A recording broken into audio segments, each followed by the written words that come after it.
Hello, families, and welcome back to another amazing year here at Fredonia Elementary School. For those of you who are new or don't know me yet, I'm Mr. Drollinger, and I am the proud principal here at Fredonia Elementary. Today, I wanted to take just a few minutes of your time to walk you through some of the COVID guidelines that we're following this year and how that might impact you and your family. A few things have changed since last year.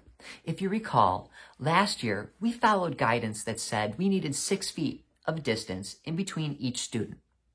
This year, the guidance has shifted, and it allows us to put 3 feet of distance in between each student. For schools, that was favorable because we were allowed to put more students in the same classroom, which allowed us to bring all of our students back to 100% full in-person instruction. And that's a wonderful thing because your child loves being in this building and your teachers love working in person with your kids. We continue to have a number of things in place to ensure the safety of your kids. Last year, I'm proud to report that we had 0 peer-to-peer spread.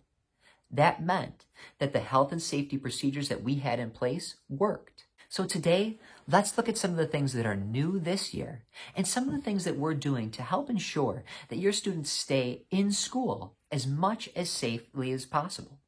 To help better understand the process that we go through here at school when we receive notification of a positive student, we need to look at some documents provided by the Chautauqua County Department of Health.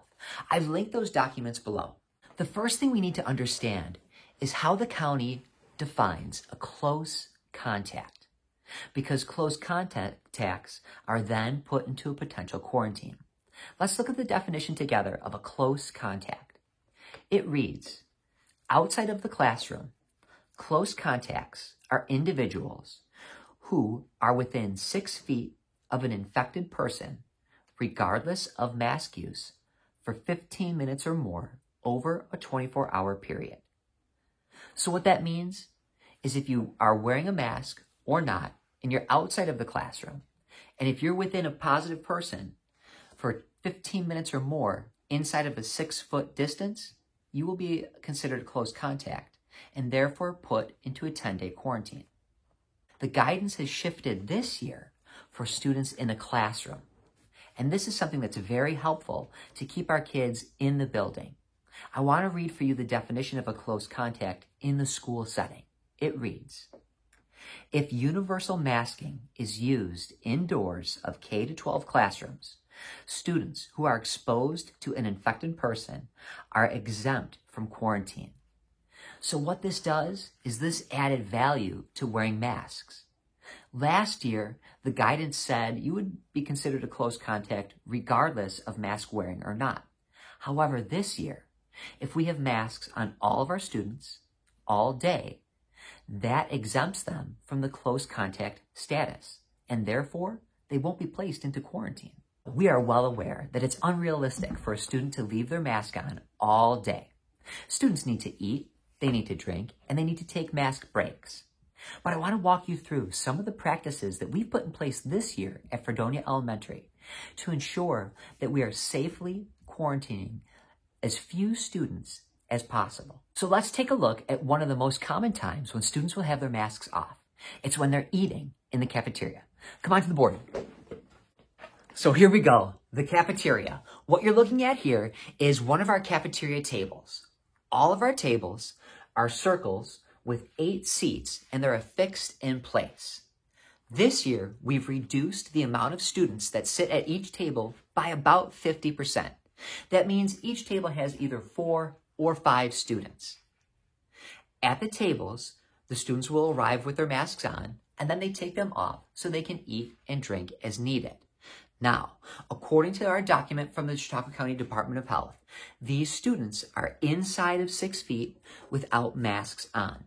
If one of these students were to become positive, everyone at this table would be considered a close contact.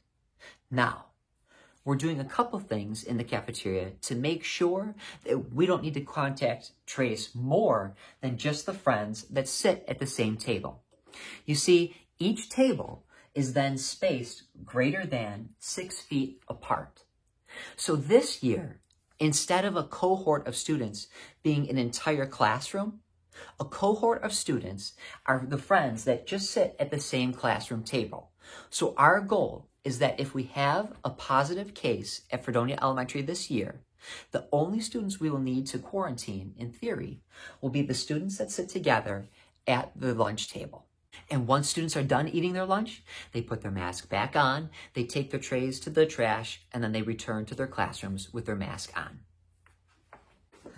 And this new practice has been going great the first 3 days. Our teachers worked exceptionally hard to create assigned seats and document them for me. So in the event that we do need to contact trace, we know immediately who those close contacts are. And in the classroom, our teachers are developing practices that allow students to have snack and mask breaks in different groups that are 6 feet apart, so we will not be contact tracing the entire class. And in the unfortunate event that your student is contact traced, you'll receive a call from me or our school nurse, and we will talk you through the process. And quarantine right now is 10 days for all unvaccinated students. Some families will recall last year being placed on quarantine because of a contact on a school bus. This year, the guidelines are in our favor once again. The guideline reads, so long as students are appropriately masked the entire time, they do not need to be placed into quarantine. So on our school buses, it's very important that students wear masks the entire time, and then they will not be considered a close contact. I do not anticipate a time when we'll need to quarantine an entire school bus this year.